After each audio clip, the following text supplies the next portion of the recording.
অবশেষে নিখোঁজ নাবালিকার গলাকাটা দেহ উদ্ধার হলো। মৃতদেহ থেকে প্রায় 50 মিটার দূরে একটি পুরনো আবাসিকের ছাদ থেকে উদ্ধার হলো মাথা। বুধবার গভীর রাতে এই মৃতদেহ উদ্ধার হয়েছে। তারপরে নাবালিকার দেহ ময়নাতদন্তের জন্য মালদা মেডিকেলে পাঠালো ইংরেজবাজার থানার পুলিশ। এদিকে ঘটনাকে কেন্দ্র করে ব্যাপক উত্তেজনা ছড়িয়ে পড়ে ইংরেজবাজার থানার সামনে। পরিস্থিতি সামাল দিতে গভীর রাতে থানায় পৌঁছান ডেপুটি পুলিশ সুপার ও অতিরিক্ত পুলিশ সুপার। উল্লেখ্য, গত 29শে জানুয়ারি সন্ধে মালদা শহরের বালুচর এলাকায় 11 বছরের এক নাবালিকার নিখোঁজ হওয়ার অভিযোগ ওঠে। ঘটনা তদন্তে নেমে ইংরেজবাজার থানার পুলিশ বুধবার রাতে ওই নাবালিকার মাথা কাটা দেহ উদ্ধার করে। রাতেই ইংরেজবাজার থানার সামনে বিক্ষোভ দেখায় স্থানীয় লোকজন। এরপর বৃহস্পতিবার সকাল থেকে জনতার ক্ষোভ আছড়ে পড়ে অভিযুক্ত যুবকের বাড়িতে। অভিযুক্ত যুবকের বাড়ি ভাঙচুর করে সমস্ত আসবাবপত্র বাইরে ফেলে পুড়িয়ে দেওয়া হয়, পাশাপাশি নিগৃহীত করা হয় সংবাদ মাধ্যমকেও। এরপর ক্ষিপ্ত জনতা শহরের প্রাণকেন্দ্র পোস্ট অফিস মোড়ে টায়ার জ্বালিয়ে অবরোধ শুরু করে। মালদা থেকে আমজাদ আলীর রিপোর্ট, নিউজ অবিকল। 29 তারিখ একটু উঠাও সমুদ্র আমাদের ইংরেজবাজার শহরে থানা থেকে 1 কিলোমিটার দূরত্বের মধ্যে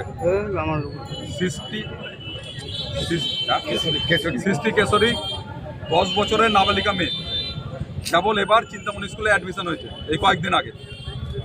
10 বছর বয়স, তার অপহরণ হয় আমরা জানতে পারি।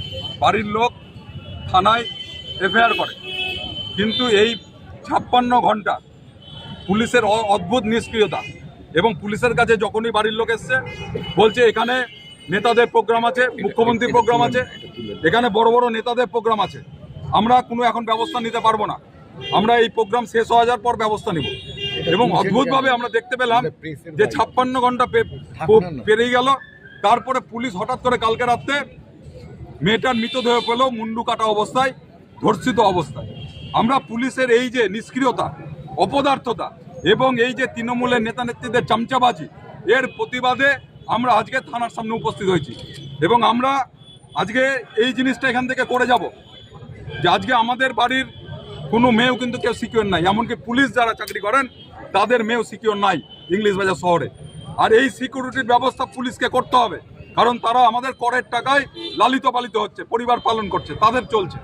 স্বাভাবিকভাই আমরা এখানে চাইব যে আমাদের এসপি সাহেব এখানে আসবেন, তিনি শহরের দায়িত্ব নেবেন এবং তিনি বলে যাবেন যে আর পর থেকে এইরকম ঘটনা ঘটবে না, আর এই ঘটনার মধ্যে ঘটলে 1 ঘন্টার মধ্যে পুলিশ অ্যাকশন নেবে। তারপরে আমরা এখান থেকে উইথড্র করব। কতক্ষণ চালাবেন? আমরা যতক্ষণ না হবে এসপি সাহেব আসবেন আমরা চালাবো। থেকে এই ধরনের ঘটনা আমাদের চোখে প্রথমবার পড়লো। এই ধরনের ঘটনা আমরা আশা রাখিনি।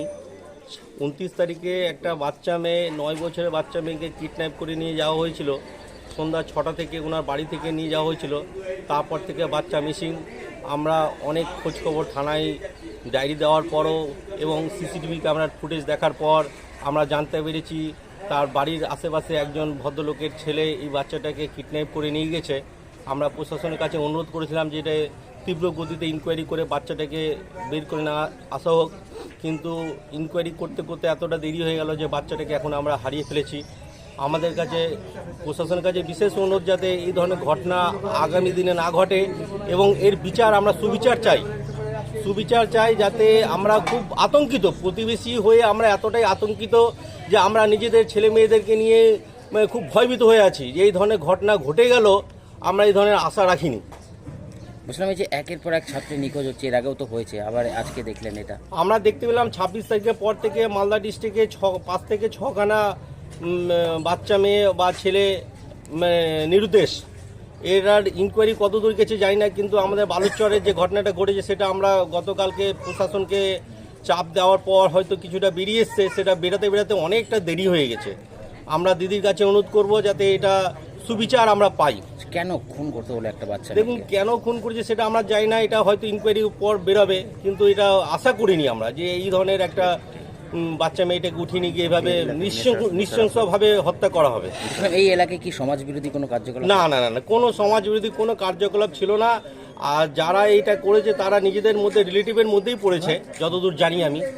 তো কেন এটা করেছে আমি ঠিক জানি না বিষয়টা। আসলে মেয়েটার সাথে কি কোনো রকমের শারীরিক নির্যাতন? এটা এখনো খোঁজ খবর পাওয়া যায়নি।